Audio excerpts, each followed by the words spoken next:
Hello, jalan-jalan Singapore. Oh, ito po yung ano, Saga Seeds. Alam nyo ba to? Ano siya, love seeds ang tawag nito. Ito yung puno niya, oh. Oh, ang laki. Mas may malaki pa dito doon sa kabila. Ayan, oh. Sabi daw sa ibang culture, pag ang laki mangligaw sa babae, pag magdala ng ganito, o yung seeds nilalagay sa magandang sidlanan or bottle siguro, ibig sabihin yung lalaki seryoso sa babae dahil pinaghirapan niya talagang mag-ano nito, yung mamunit ng seeds. So yun daw yung ibig sabihin doon. So kaya tinawag nitong love seeds kasi parang heart din siya kung titingnan mo siya. Parang heart talaga yung ano niya. Ayan o. See? Dami na ako nito eh. Yan, laki ang puno. Ganda, no? Ito po yung ano, love seeds daw. Love seeds sa English. Sa ano pa, Saga seeds. So ito yung puno niya. Yan, malaki, no?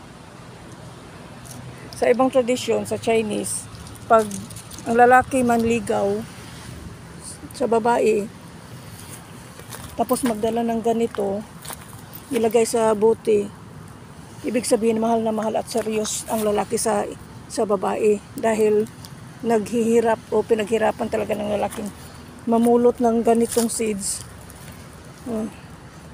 Tapos dalhin niya doon sa nililigawan niyang babae.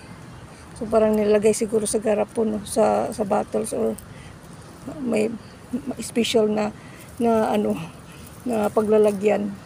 So ayan, marami na ako nito. Maganda din siya gawing ano, jewelries, necklace or bracelet. Ayan. So ito po yung puno. Ayan. Jalan-jalan Singapore. Ito po yung ano, Saga seeds. Yan, ang ganda, no? Ang dami ako nito eh. Tawag nito love seeds. May ano istorya ito. Ito yung puno niya, oh, malaki. Yung halaki ng puno. Yan. See?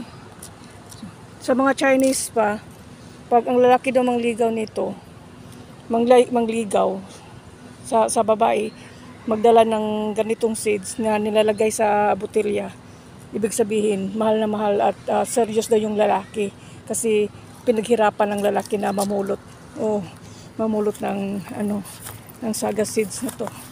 Yan, tulad nito namumulot. Actually, marami na ako nito eh, nasa ano, garapon, nilagay ko sa garapon. Maganda dito siya gawing ano, jewelry, necklace, bracelet.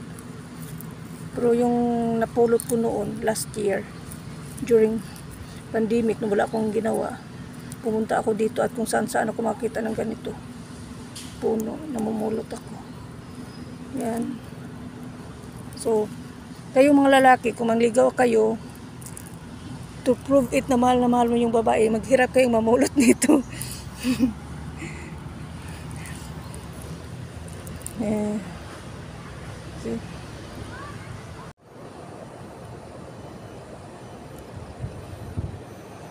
Ang tawag po nito is Saga seed. Ito po yung puno niya, oh. Yan. Malaki po yung puno. Nahuhulog lang po siya. Sa Chinese, love seed ang tawag nito. So, ibig sabihin daw, pag ang lalaki mangligaw ng babae, magdadala ng ganito, ibig sabihin mahal ng lalaki yung babae. Kasi pinaghirapan yung lalaking mamulot ng seeds. Tapos tinadala doon at tinalagay sa ano, sa bote. Para magpunta sa manligaw sa babae. Yan, ang ganda, no? Ang dami na ako nito eh.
好痛。